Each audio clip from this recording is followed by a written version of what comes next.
సిద్దిపేట జిల్లా దుబ్బాక నియోజకవర్గం తోగుట మండలం మల్లన్నసాగర్ మాజీ మంత్రి హరీష్ రావు పర్యటనలో భాగంగా దుబ్బాక నియోజకవర్గంలోని కాంగ్రెస్ నాయకులు విషయం తెలుసుకుని భారీ ఎత్తున మల్లన్నసాగర్ పంప్ హౌస్ కు చేరుకున్నారు. హరీష్ రావు గో బ్యాక్ అంటూ పెద్ద ఎత్తున నినాదాలు చేశారు.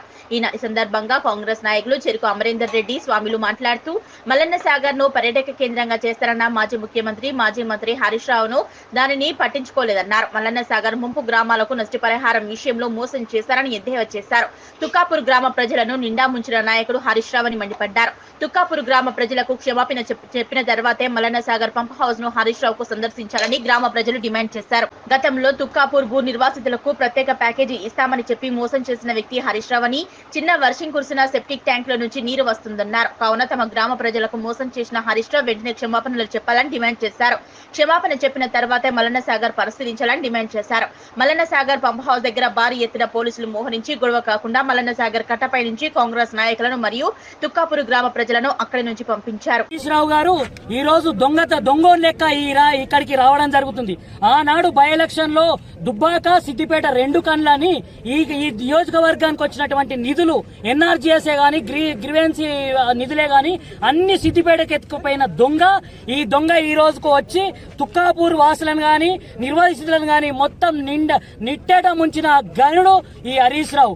గతంలో ఏం చేసిరు? సిద్దిపేట కాన్స్టెన్సీకి ఓ రకంగా వస్తాయి, గజ్వేల్ కాన్స్టెన్సీకి ఓ రకంగా వస్తాయి, సిరిసిల్లకు ఓ రకంగా వస్తాయి. దుబ్బాకకు మాత్రం అన్ని విధాలా నట్టేట ముంచిన గనుడు ఈ హరీష్ రావు. ఈ రోజు మమ్మల్ని నిట్టేట ముంచి ఈ రోజు రావడానికి ఎన్ని గుంటనక్కలాగా వచ్చిపోవడం దీన్ని కాంగ్రెస్ పార్టీ తీవ్రంగా ఖండిస్తున్నాం. ఆ రోజు కేసీఆర్ ఏం చెప్పిండు?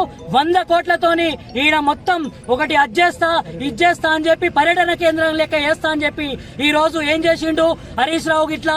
మా తుక్కాపూర్లో మీరు కూడా మీడియా మిత్రులు వచ్చి చూడండి.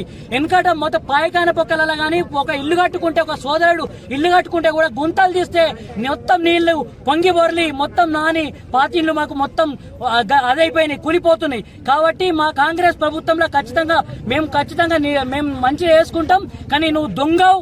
వీడికి వచ్చే ముందు తుక్కాపూర్ లో క్షమాపణ చెప్పి ఈ మల్లన్నసాగర్ కట్టెక్కాలని కోరుకుంటున్నాం. విచ్చేసినటువంటి అప్పటి ముఖ్యమంత్రి కె చంద్రశేఖరరావు గారు, అదేవిధంగా అప్పటి మంత్రి హరీష్ రావు గారు కల్లబల్లి మాటలు చెప్పి ఇక్కడ ఉన్నటువంటి తుక్కాపూర్ గ్రామాన్ని పునర్నిర్మింపజేస్తామని చెప్పేసి పాలాభిషేకం చేసుకోవడం జరిగింది. మీరు చేసినటువంటి పాలాభిషేకంలో ఈ రోజు ఇక్కడ ఉన్నటువంటి తుక్కాపూర్ గ్రామంలో ఉన్నటువంటి ప్రజలందరి ఇళ్లలోకి వాటర్ వచ్చి వాళ్ళ ఇంట్లో నిలబడలేని పరిస్థితికి వచ్చింది. కాబట్టి మీరు చేసినటువంటి పాపానికి ప్రాశ్చాత్తాపంగా ఈ రోజు తుక్కాపూర్ గ్రామానికి వచ్చే ఫస్ట్ వాళ్ళ దగ్గర పోయి ప్రజలను క్షమాపణ కోరిన తర్వాత మీరు మల్లన్నసాగర్ కట్టను పరిశీలించవలసిందిగా మేము డిమాండ్ చేయడం జరుగుతుంది. ఎందుకంటే గతంలో మల్లన్నసాగర్ నిర్మాణం చేసినందుకు ఇక్కడ వచ్చినటువంటి గ్రీన్ ఫండ్ అనేటువంటిది 400 కోట్ల రూపాయలను అప్పనంగా ఒక దొంగలాగా సిద్దిపేటకు మాత్రమే ఎత్తుకుపోవడం జరిగింది. ఇక్కడ ఉన్నటువంటి ప్రజలను నయవంచనకు గురి చేస్తూ పూర్తి స్థాయిలో అందరినీ మభ్యపెట్టుకుంటూ ఇక్కడ జీతగాలను పాలేళ్లను ఎమ్మెల్యేలుగా గెలిపించుకోవడం జరుగుతుంది. కానీ దుబ్బాక ప్రాంతానికి నువ్వు చేసింది ఏం లేదు. గతంలో 2 కళ్ళు అన్నటువంటి నువ్వు మరి ఇంకో కళ్ళలో ఏం చేసుకున్నావు? ఇంకో కంట్లో కారం పోసుకున్నావా? దుబ్బాక ప్రజలు కనబడలేదా?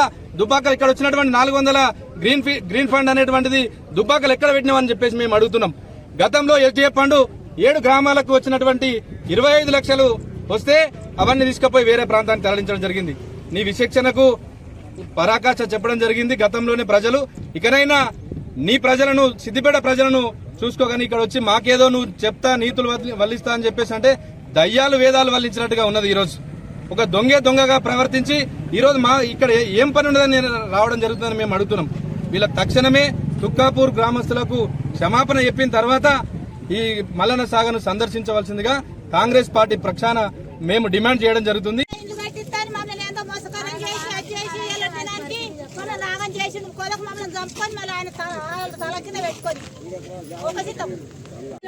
మొత్తం వర్షం కొట్టి ఇంట్లో మొత్తం బట్టలు పొయ్యం అన్ని మునిగిపోయినాయి, మొత్తం నానిపోయినాము. వరద మొత్తం ఇంట్లోకే వస్తుంది. ఇళ్లలో ఏమి వస్తలేదు మాకు.